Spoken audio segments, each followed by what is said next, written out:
Good evening, folks. I'm back. I'm back, and I'll be here. I'll be perfectly honest with you. I'm like The Walking Dead tonight after last night. I mean, pacing back and forth. I think my hair got even more gray than it already was, but it was worth it. It was definitely worth it. I thought maybe I'd catch the first half and then pack it in and go to sleep and wake up in the middle of the night like I usually do and check my phone, but I was having none of that last night. I was watching for the duration, okay? And it was worth every minute of it. Um, so before I get started on what I want to talk about tonight, I do want to show you um, some clips of Caitlyn Clark signing autographs last night in LA, what you might call enemy territory. This video is about 5 minutes long. I'm not going to show the whole thing. But I mean, these people were 10 deep trying to get her attention. And this is the power of Caitlyn Clark.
Now, now, look,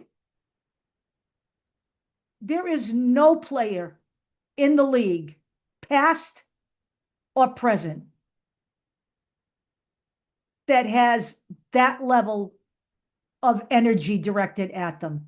So if you folks are all out there denying that Caitlyn Clark is, the greatest thing to happen to the WNBA, then that's your problem, quite frankly.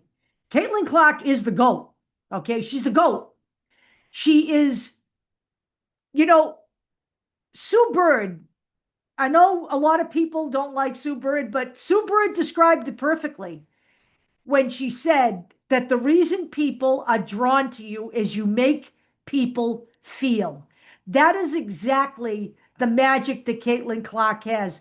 She's just an everyman basketball player. She relates to people, she brings people together. Kids love her, and they love her because of who she is. She's a genuine human being. And she's not taken in with all the limelight and adoration. She says herself, I never take that for granted. And as annoying as it can be, you know, and sometimes I wish I could just be a normal person, I wouldn't trade it. So She has said that before in interviews, and that's just exactly the magic of Caitlyn Clark. All right. Like it or not, if you don't think she's the GOAT, then that is clearly your problem. So, where are we now with the playoffs? Next topic. Um, well, I believe we're 21 and 18 now. And at least one person thinks they have this sealed, and that's Robin Lundgren, who I pay attention to. But other sources have said with 6 games left, the Fever need at least 2 more wins to secure it. And I would rather have them think that they need the 2 wins to secure it than to think that they have breathing room, if you know what I mean. Okay. I think they have to remain focused, and they have to win as many of the last whatever games are left. 5 games now. I think last night there was 6 games, right? However many they have to win, they can win of those games. They need to win. Will they win the last game of the season against the Lynx? Well, you know what? The Lynx are a tough team. They're the #1 seed. Right now, we're #6. Okay. And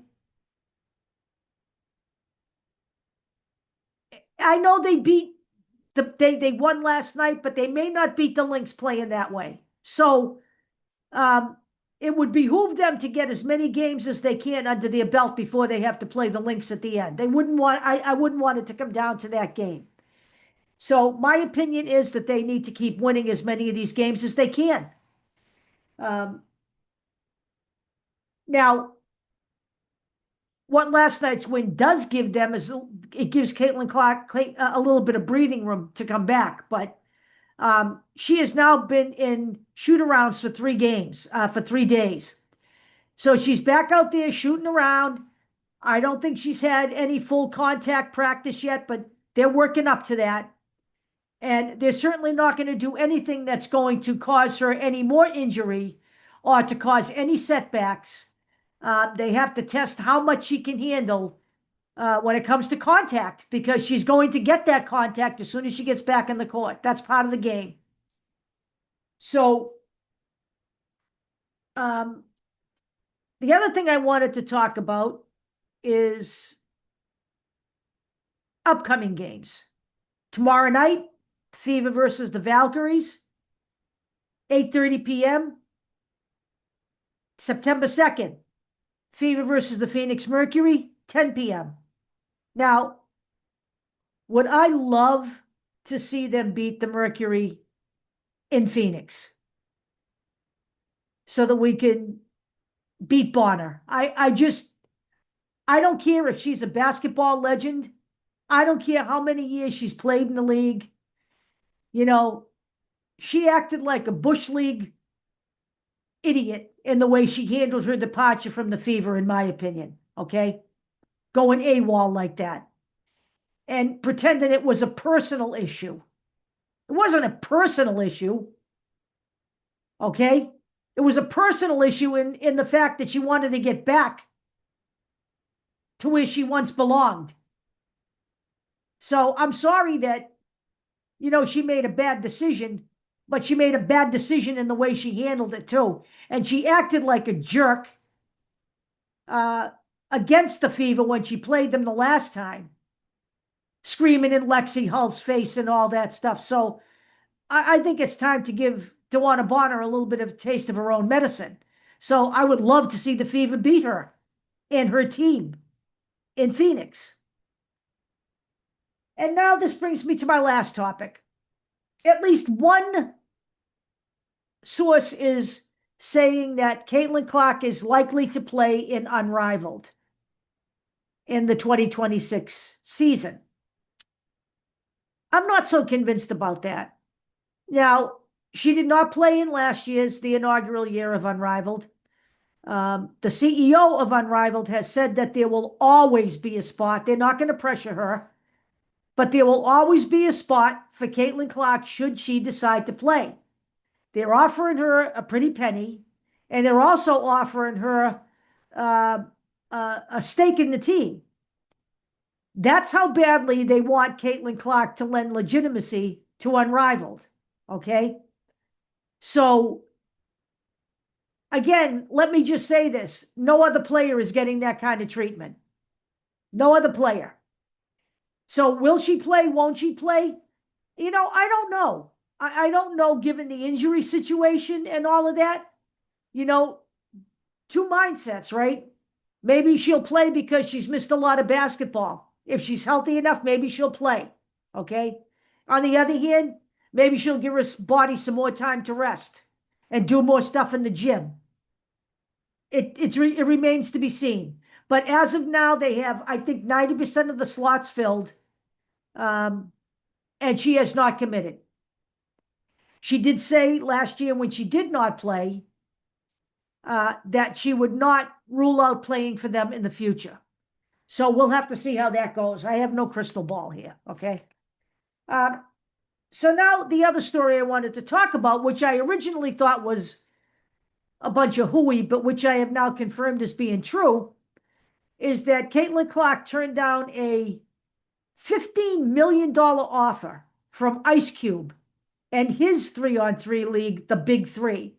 Apparently, they were trying to get her right after she went #1 to the Fever in the 2024 draft. And stories were floating around out there about it being $5 million, but Ice Cube himself confirmed the fact that, yes, the negotiations started at 5, but by the end of the negotiations, it was at $15 million for 10 weeks. And Caitlyn Clark said no.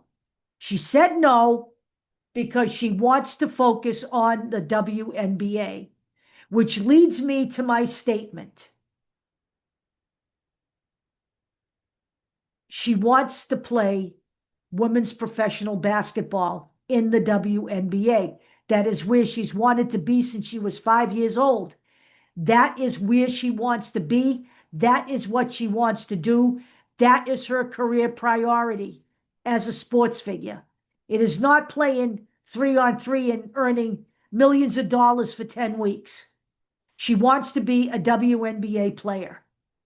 And I laud that. I think that's again, it shows more of her character. All right. She's making enough money on endorsements. She doesn't need to jump at something like that. So, that's where we are for tonight. Tomorrow's video, I don't know what time it's going to be yet because I have some family commitments during the day, but it will be a video tomorrow.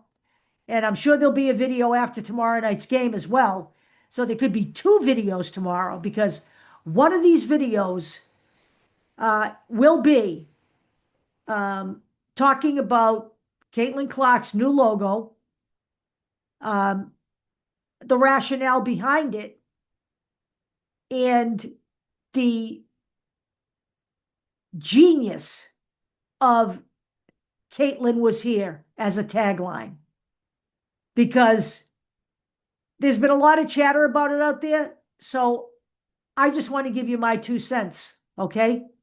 And I think the logo positions her as an elite athlete. And I think it's brilliant in its simplicity. And I will explain to you why I think Caitlyn was here was an ingenious idea. Okay. And so we'll do that tomorrow. I'm not going to do any more of that tonight because then I'll end up doing it tonight and it'll just muck things up. So that's where we are for tonight. You guys have a great night and I will see you again tomorrow.